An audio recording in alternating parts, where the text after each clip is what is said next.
एक शहर में एक बहुत बड़ा मकान था। उस मकान में चूहों ने डेरा जमा रखा था।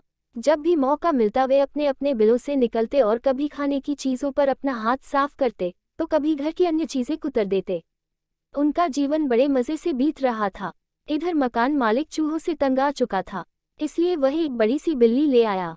अब वह बिल्ली उसी घर में रहने लगी। बिल्ली के आने से चूहों का जीना हराम हो गया। जो भी चूहा बिल से निकलता वह उससे चट कर जाती। चूहों का बिलों से निकलना मुहाल हो गया। वे दहशत के माहौल में जीने लगे। बिल्ली उनके लिए एक बहुत बड़ी समस्या बन गई थी। समस्या से निजात पाने का उपाय निकालने के लिए एक दिन चूहों की सभा बुलाई गई। सभा में सभी चूहे उपस्थित हुए। सभा की अध्यक्षता कर रहे चूहे ने सबको संबोधित करते हुए कहा, साथियों, आप सब जानते ही हैं कि हम लोग बिल्ली रूपी बहुत बड़ी समस्या से जूझ रहे हैं। वो रोज हमारे किसी न किसी साथी को मारकर खा जाती है।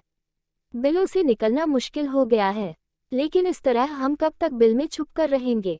भोजन की व्यवस्था के लिए तो हमें बिल से बाहर निकलना ही होगा। ये सभा इसलिए आयोजित की गई है ताकि इस समस्या का समाधान निकाला जा सके। आपके सुझाव आमंत्रित हैं। आप एक एक कर अपने सुझाव दे सकते हैं।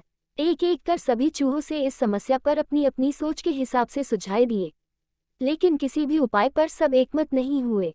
तब अंत में एक चूहा उठा और चहकते हुए बोला, मेरी दिमाग में अभी अभी एक बहुत ही बढ़िया उपाय आया है। क्यों न हम बिल्ली के गले में एक घंटी बांध दें।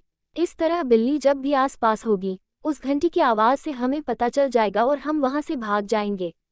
कहो कैसा लगा उपाय। सारे चूहों को ये उपाय बहुत पसंद आया। वे खुशी में नाचने और झूमने लगे, मानो उनकी समस्या का अंत हो गया हो।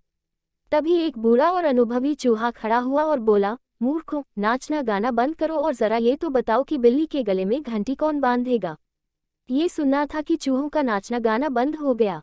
बिल्ली के गले में घंटी बांधना अपनी जान से हाथ धोना था।